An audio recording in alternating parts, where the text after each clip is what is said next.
안녕하세요. 이번 시간에는 상담 이론의 마지막 시간이 돼요. 그래서 오늘은 마지막 시간에 현실적인 접근에 대해서 살펴보도록 하겠습니다. 자, 제가 두 번째 시간에는 정신분석적인 접근에 대해서 말씀을 드렸을 거예요. 정신분석 치료가 갖고 있는 강점이 상당히 많지만 여러 가지 제한점들이 있죠. 시간이 일단은 많이 걸린다. 그 다음에 과거에 상당히 많이 치중해 있다. 또는 과거의 부적절한 부모와의 관계에 대해서 지나치게 중요시하고 다루게 된다. 이런 제한점들이 있고, 정신분석 치료에서 또 하나는 모든 사람들이 경험하는 고통스러운 상태, 행동, 이런 것들을 병의 개념으로 인식한다라는 거죠. 그래서 정신병이다, 우울증이다, 여러 가지 진단을 많이 내리게 되는데, 이 이론이 갖는 한계에 대해서 정면으로 도전한 이론이 현실 치료라고 얘기할 수 있어요. 현실요법 이렇게 얘기하죠. 그래서 이번 시간에는 현실요법에 대해서 살펴보게 되는데,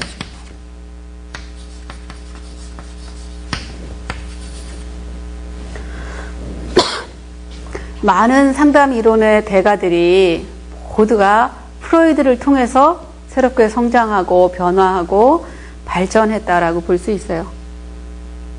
자, 그렇다면은 이 현실요법은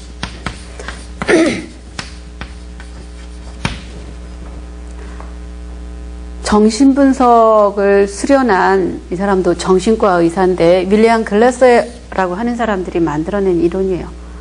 이 현실요법이라는 거는 윌리엄 글래서가 정신과 수련의 과정을 경험하게 될 때 시립정신병동에서 많은 정신과 환자들을 치료하는 과정에서 자기가 일생을 걸고 하고자 하는 그 직업에 대해서 상당한 회의감, 전문직에 대해서 무력감을 상당히 많이 느끼면서 고민을 하고 새로운 어떤 도전감을 갖게 된 이유 중에 하나는 이렇게 정신병원에서 오랜 시간을 자기의 삶의 많은 부분들을 할애하고 있는 사람들이 어떻게 현실 속에서 보다 더 적응하면서 살아갈 수 있는 방법이 있을까?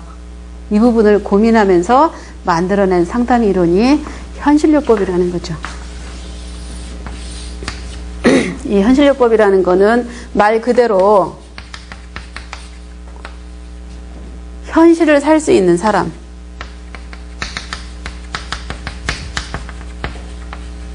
현실을 살 수 있도록 돕는 거다 이렇게 볼 수 있어요. 자, 그렇다면 윌리엄 글래서는 이 현실요법을 정신과 병동에서 상당한 회의와 새로운 도전감을 통해서 만들어내는 거라고 그랬는데, 현실요법의 효과가 검증이 된 거는 벤츄라 여학교라고 하는 비행 청소년 학교가 있는데, 그곳에서 이 현실요법을 적용을 하면서 자기가 무엇인가 상당히 비현실적으로, 비효과적으로, 비능률적으로 살아가고 있는 사람들한테 도움을 줄 수 있는 이론이라는 거를 확신을 갖기 시작을 했죠. 그게 이제 우리가 1965년 이렇게 얘기할 수 있거든요. 윌리엄 글래서는 1996년도에 한국에도 한번 다녀갔죠. 그래서 많은 상담 학도들이 이 현실요법을 수련하고 활동하고 있는 영역들이 많은데, 현실요법은 다른 상담 이론과 좀 더 다른 측면이 있다면 교육적인 영역에 관여를 상당히 많이 해요. 그래서 미국에 가면은 나고자 없는 학교, 이런 학교들도 이제 있다라고 얘기를 하는데, 저는 아직 못 가봤습니다만, 책이나 실제 현실요법 전문가들이 발표하는 사례를 보면 상담적인 접근도 있지만 교육적인 접근에서 이 현실요법을 활용을 하는 영역이 크다 이렇게 봐요. 자, 그러면 인간의 행동이 나타나는 힘은 외부에서 오는 것이 아니라 개인의 내부에서 오는 것이다라고 봐요. 그래서 인간관을 뭐라고 보냐면, 인간은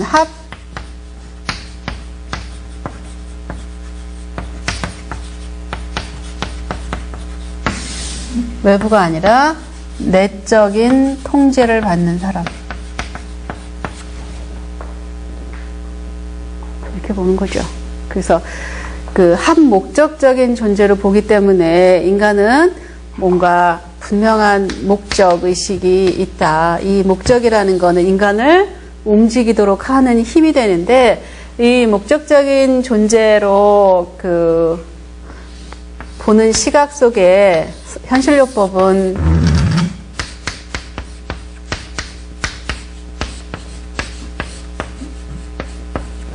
선택이론이라는 개념으로 설명을 하고 있죠.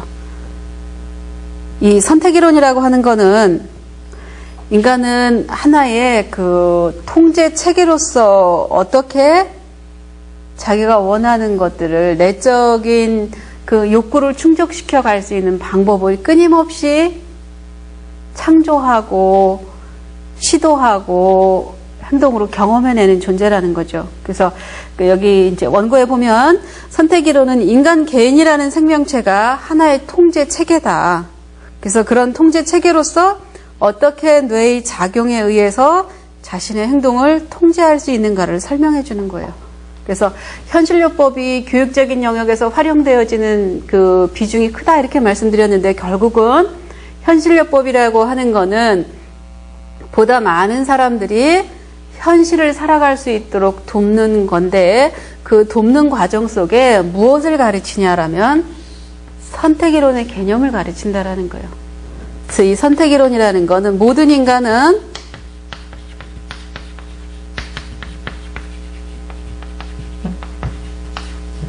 내적 동기에 의해서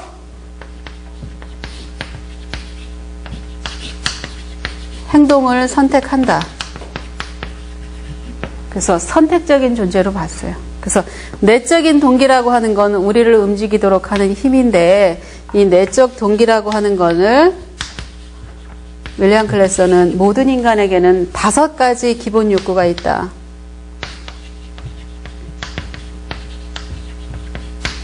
이렇게 설명을 해요. 그래서 첫 번째는 생존의 욕구. 살고자 하는 욕구가 있다. 그 다음에 두 번째는 사랑과 소속의 욕구가 있다. 세 번째는 힘과 성취의 욕구가 있다. 네 번째는 자유의 욕구가 있고, 다섯 번째는 즐거움의 욕구가 있다. 그래서 많은 사람들이 행동하는 이유는 이 5가지 욕구 중에 하나나 그 이상의 욕구를 충족시키기 위해서 매 순간 최선의 행동을 선택한다라는 거죠. 그 행동이 보다 더 현실적이고 효율적으로 자기 삶을 보다 더 내면적으로 잘 통제할 수 있도록 돕는 과정이 현실요법이다라고 얘기를 해요. 자, 그러면은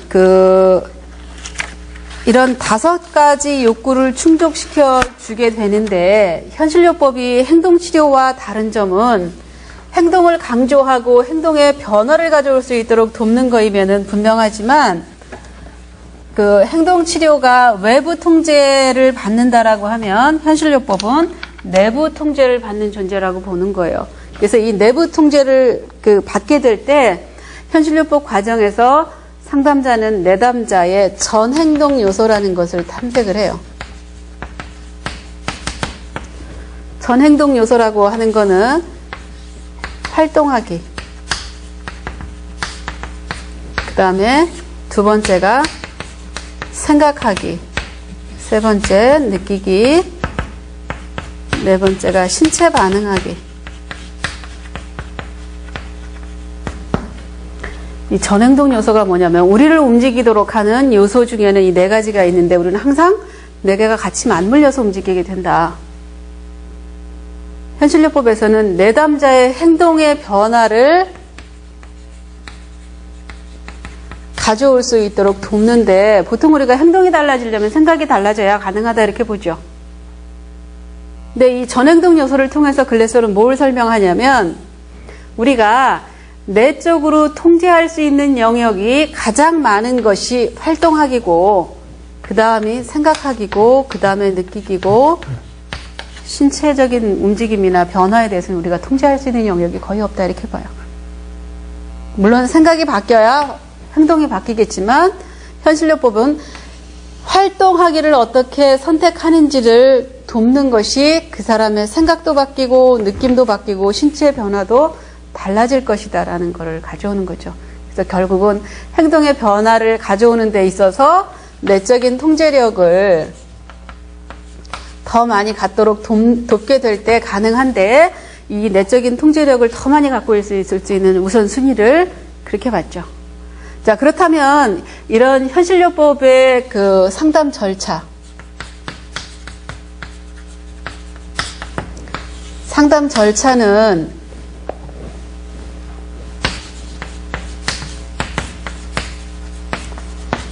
WDEP 체계에 의해서 설명이 되는데요. 여러분들 원고에 보면은 치료 과정에서 가장 기본적으로 보는 것이 상담 환경 가꾸기예요. 이 상담 절차를 보면 크게 글래서는 도표를 이렇게 만들었어요.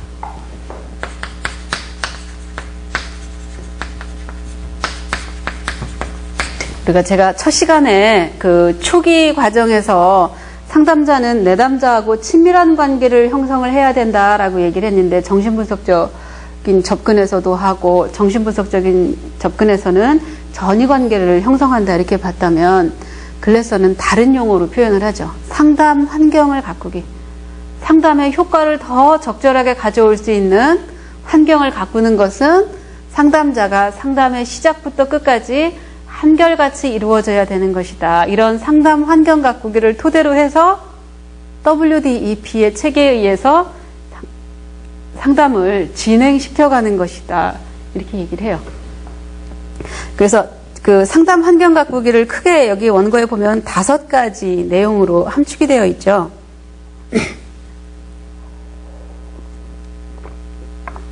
상담 환경 가꾸기는 모든 상담의 기본.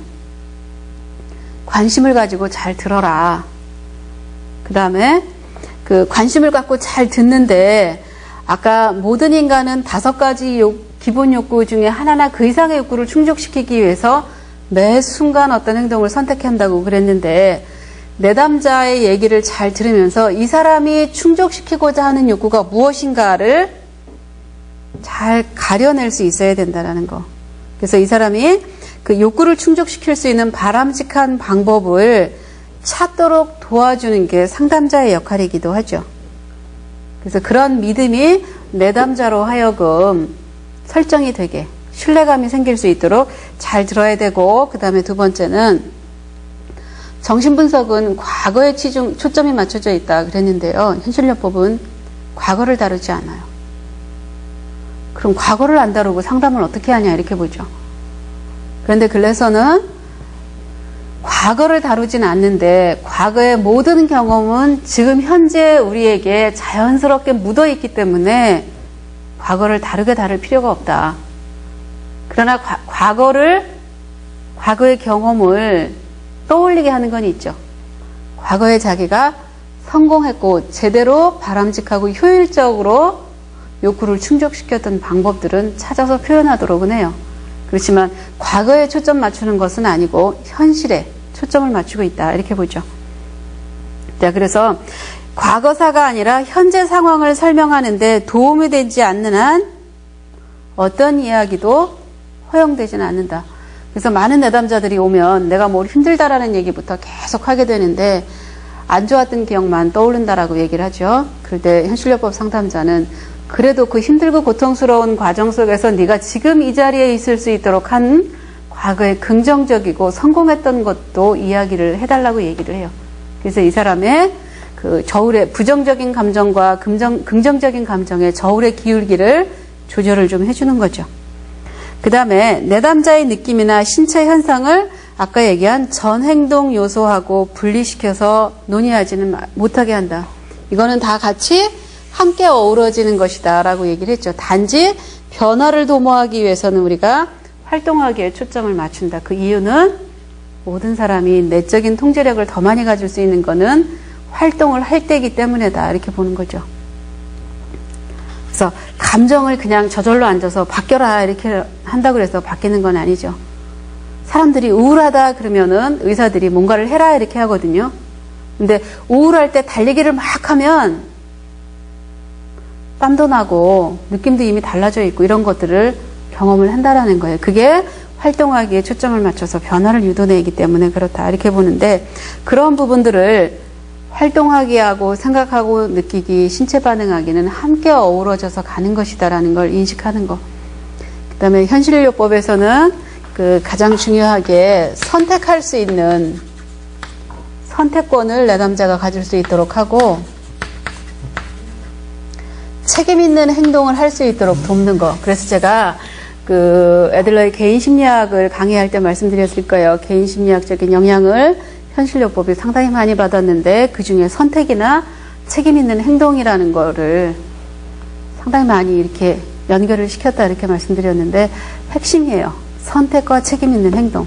그래서 무책임한 행동을 하면서 변명을 하는 거를 받아들이지 않는 게 현실요법 상담자들이에요.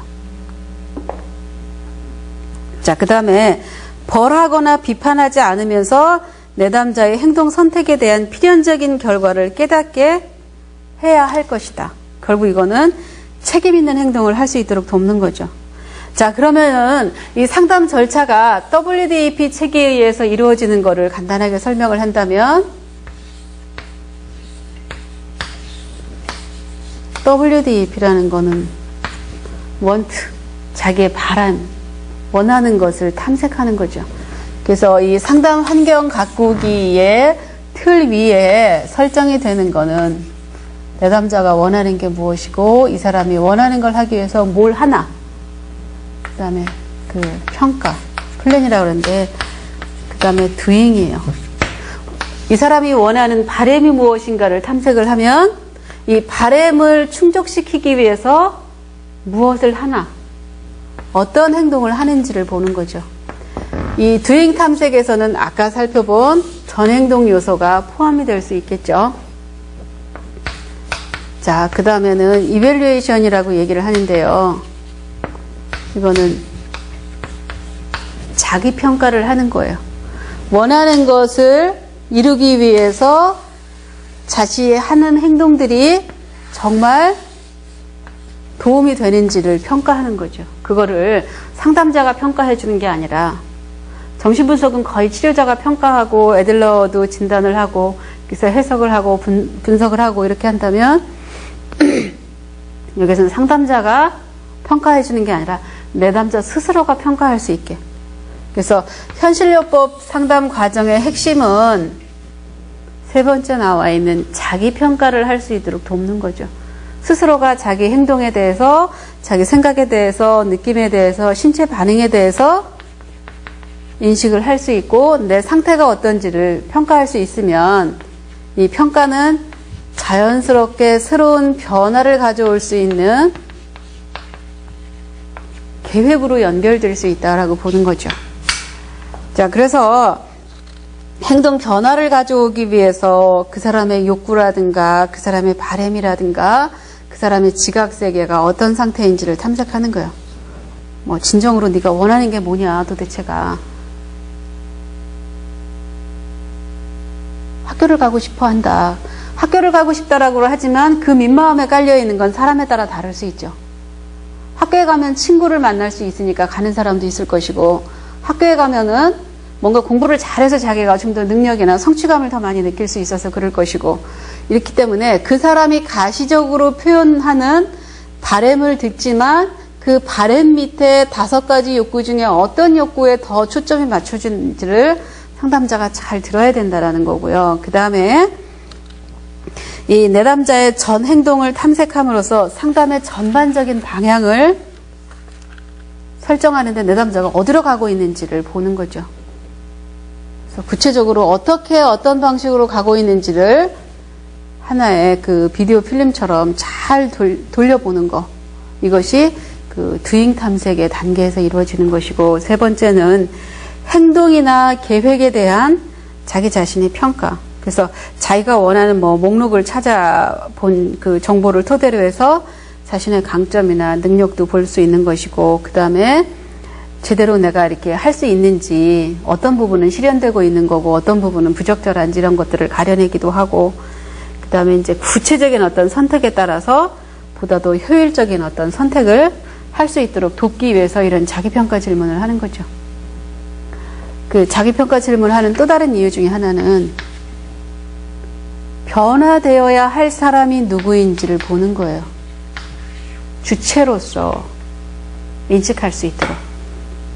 그래야만 보다 더 효율적이고 바람직한 그 계획을 세울 수 있다고 보죠.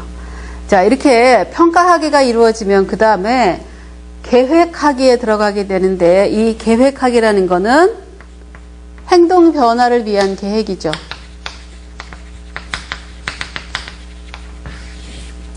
행동 변화를 위한 계획에는 구체적으로 8가지 정도가 구성이 돼요. 첫 번째는 단순해야 된다. 그래서 내담자가 쉽게 할 수 있도록 단순해야 되고, 그 다음에 뭐 어머니가 이렇게 하면은 할게 이런 계획이 아니라 현실적으로 가능한 계획. 그래서 내담자가 직접적으로 경험할 수 있는 계획. 그 다음에 그 생각으로 할 수 있는 계획이 아니라 행동으로 할 수 있는 계획이어야 되고, 그 다음에 측정 가능한 계획이어야 된다. 몇 번을 할 수 있냐. 가시적으로 보일 수 있는 거. 그 다음에 즉각적으로 할 수 있는 계획이어야 한다. 뭐 내년에 그렇게 해보죠. 아니면 일주일에 할게요. 이거 말고. 오늘 당장 최소한 다음 상담 시간 안에 올 때까지 해볼 수 있는 계획을 설정하는 거고, 그 다음에 그 계획이 반복적으로 실행할 수 있는 계획이어야 한다. 한 번 하고 끝내는 것이 아니라 반복적으로 한다라는 건 이 사람이 그 경험을 통해서 성공적인 정체감을 가질 수도 있고, 다음에 다시 자연스럽게 사용할 수 있도록 하는 계획이어야 되고, 구체적이고 진행 중심적인 계획이어야 한다라는 걸 강조를 해요. 그리고 그 책임 있는 행동을 강조하기 때문에 내담자의 책임 회피하는 행동은 상담자가 허용하지 않는다. 그래서 이런 현실요법의 상담 절차는 WDEP 체계에 의해서 이루어지게 되는데, 그 부분의 가장 주요한 핵심은 자기평가를 통해서 자기 스스로가 원하는 것을 이루어내기 위해서 어떤 행동을 선택하고 그 결과에 대한 책임을 갖고 그 변화를 유도해낼 수 있는 주체자가 다른 어느 누구가 아니라 자신이라는 걸 받아들이도록 돕는 거죠. 자, 그렇다면 여기에서 이제 상담자의 역할이나 자질에 대해서 우리가 좀 더 다뤄보게 되는데, 상담자의 역할은 여러분들 좀 원고를 보시겠어요? 친근감을 가지고 내담자의 이야기를 경청한다. 참 애매하기는 하죠. 친근감을 갖는다라는 거는 친밀한 관계를 갖는다라고도 볼 수 있는데, 상담자와 내담자의 관계를 통해서 욕구 충족이 어느 정도는 이루어져야 된다라는 거죠. 그래서 많은 내담자들이 사랑과 소속의 욕구가 좌절이 되거나 힘과 소속의 욕구가 좌절이 될 경우에 절박하게 상담자를 찾아온다라는 거예요. 그렇게 되면 상담자와 내담자의 관계 설정 속에서 상담자는 내담자가 사랑과 소속의 욕구를 충족시킬 수도 있고, 내담자의 문제를 해결할 수 있는 적절한 대안들을 찾음으로 해서 힘과 성취의 욕구를 충족시킬 수 있도록 돕는 거죠. 그런 영역 안에서의 어떤 친근감을 가지고 관계를 맺어가는 것이다. 이렇게 볼 수 있고요. 그 다음에 이제 자질을 좀 더 세분화시켜서 다뤄보게 되면, 뭐 상담 환경 가꾸기에서 다뤄보는 거. 구체적으로 보면 뭐 눈을 마주친다거나 내담자가 이해하는 쪽으로 자기 몸을 이렇게 방향을 설정한다거나 눈을 마주친다거나 또 뭐 진지한 관심을 갖고 본다거나 내가 잘 듣고 있는 부분에 대해서 반응을 보여준다거나 여러 가지 것들이 있죠. 그래서 뭐 공감한다거나 요약한다거나 이런 내용들이 될 수 있고, 그 다음에 현실요법 상담자의 자질의 원칙이 있어요. 항상 친절해야 된다. 예의 바라야 된다. 그리고 항상 내담자를 도울 수 있다라는 믿음을 가지고 내담자를 만나야 된다라는 거죠. 그래서 상담자가 내담자하고의 상담 관계를 통해서 좌절하거나 관계를 포기하거나 이렇게 되면 내담자는 자기 자신이 좀 더 긍정적인 가치 부여가 아니라 뭐 무가치한 존재로 인식한다라면 그건 바람직한 방향으로 돕는 변화를 가져오기가 어렵다. 이렇게 보죠. 그리고 항상 진실하고 판단을 보류하고, 그 다음에 이제 아주 재미있는 얘기이긴 한데, 예상하지 않은 행동을 하기. 그래서 이 예상하지 않은 행동을 한다라는 건 내담자가 욕구 충족이 좌절되어 있을 때는 상당히 자기 감정에 홍수 상태 속에 있다라는 거예요. 그래서 이 홍수 상태 속에서 빠져나올 수 있을 때만 내적인 통제력을 더 많이 가질 수 있다. 그래서 예상하지 않은 행동이라는 건 자기 감정에 빠져 있는 사람한테 몸을 좀 움직여 보게 한다거나 어젯밤에 뭐 했냐 갑작스럽게 이렇게 질문을 한다거나 이러면서 이 사람이 어떤 행동을 통해서 자기의 내적 통제력을 좀 더 많이 증진시킬 수 있도록 돕는 것. 그리고 이제 뭐 건전한 유머를 사용한다거나 그 내담자들이 사용하는 은유적인 표현에 귀를 기울인다. 뭐 남편들이 다 그렇죠. 뭐 이렇게 얘기를 하면 그 남편들이 다 그렇다면 어떤 남편이 그렇다는 거냐. 당신의 남편은 어떤지 구체적으로 말해봐라. 이렇게 해야만 내담자가 정말로 욕구가 좌절되어지는 경험들이 어떤 건지를 찾아야만 변화를 유도해낼 수 있죠. 이런 부분들. 그래서 여러 가지 그 상담자가 갖추고 있어야 될 원칙들이 있을 거예요. 그거를 이제 AB 법칙이다 이렇게도 얘기를 하는데 그런 다양한 자질적인 측면들의 원칙 하에서 상담을 진행해 나갔을 때 내담자는 보다 더 현실적이고 바람직하고 그 적응적인 행동 양식들을 욕구 충족의 측면에서 탐색하고 재창조하는 학습을 할 수 있다 이렇게 보는 거죠. 그래서 현실요법 상담에서는 선택이론의 개념을 상담 상황에서 자연스럽게 학습할 수 있도록 돕는 거. 그래서 상담에서 내담자가 경험하는 건 자신이 원하는 것과 가진 것 간의 간격을 좁히는 거. 그래서 실제 세계 속의 자신의 모습과 자기 머릿속에서 바람직하고 자기한테 기대되어지는 사진의 갭이 크면 클수록 사람은 고통스러워한다는 거죠. 이거를 보다 더 현실적이고 차이를 줄여줄 수 있도록 하는 게 내담자가 상담 상황에서 경험해야지 그 어떤 변화를 가져올 수 있다라고 보는 거죠. 그래서 결국은 뭐 현실요법에서 다른 그 WD 책에 의해서 상담이 진행이 된다라고 하지만 여기에서도 상담자와 내담자의 관계가 충분히 좋은 관계가 유지되었을 때만 내담자의 행동을 변화시킬 수 있는 역할을 한다라는 걸 강조를 하고 있습니다. 자, 이렇게 그 여러 가지 주요 이론에 대해서 8번에 걸쳐서 여러분들하고 같이 나눠봤습니다. 감사합니다.